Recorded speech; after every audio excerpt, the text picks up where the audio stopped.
Je suis Adolf Hitler, un nom qui résonne à travers l'histoire, un nom synonyme de destruction et de terreur. Aujourd'hui, vous allez entendre mes propres mots, ceux qui ont captivé et manipulé une nation entière. Restez jusqu'à la fin, car ce que vous allez découvrir est aussi fascinant que terrifiant. Vous ne verrez plus jamais les discours de la même manière. Mais avant de commencer, si vous trouvez cette vidéo intéressante, n'oubliez pas de vous abonner, de liker, de commenter et de partager.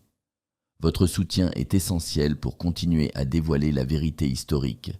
La propagande, un mot simple, mais une arme redoutable. La propagande doit toujours s'adresser à la foule la plus ignorante et la plus faible. C'était ma conviction profonde. Car dans les moments de crise, ce sont les esprits les plus vulnérables qui cherchent désespérément des réponses simples. J'ai exploité cette faiblesse, transformant la propagande en un outil de manipulation massive. Répéter les mêmes idées, encore et encore, c'était la clé. En martelant les mêmes messages, je pouvais transformer n'importe quel mensonge en vérité. Par mes discours, je devenais la voix de l'Allemagne, dictant ce que les gens devaient penser, ressentir et finalement faire. Je savais que ceux qui contrôlent les mots contrôlent les esprits. Et c'est ainsi que j'ai façonné l'opinion publique, jour après jour, année après année. Rien n'était laissé au hasard. Chaque mot, chaque image, chaque symbole était soigneusement choisi pour manipuler, pour endoctriner.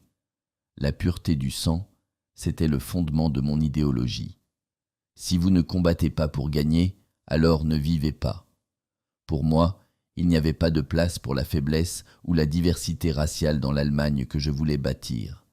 Cette croyance, je l'ai imposée à tout un peuple, créant une haine qui allait alimenter les pires atrocités de l'histoire.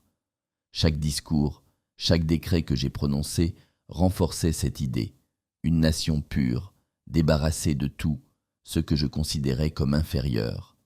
C'était plus qu'une simple croyance, c'était un appel à l'action, une justification pour l'injustifiable.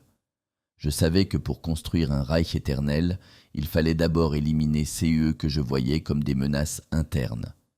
C'est ainsi que l'Holocauste a été justifié, non pas comme une tragédie, mais comme une nécessité pour la survie de l'Allemagne. Mon ambition ne connaissait pas de limite. Nous ne plierons jamais, nous combattrons jusqu'à la victoire, quel qu'en soit le prix. Ce mot résonnait dans toute l'Allemagne. La guerre n'était pas seulement inévitable, elle était essentielle. Pour moi, c'était un moyen de purification, une façon d'éliminer les faibles et de renforcer les forts. J'ai entraîné mon peuple dans des conflits sanglants, convaincu que chaque sacrifice, chaque vie perdue était nécessaire pour atteindre mon objectif. La guerre était, à mes yeux, la solution ultime, le moyen d'accomplir le destin de l'Allemagne. Chaque bataille, chaque victoire, mais aussi chaque défaite, renforçait ma conviction que seul le plus fort mérite de régner.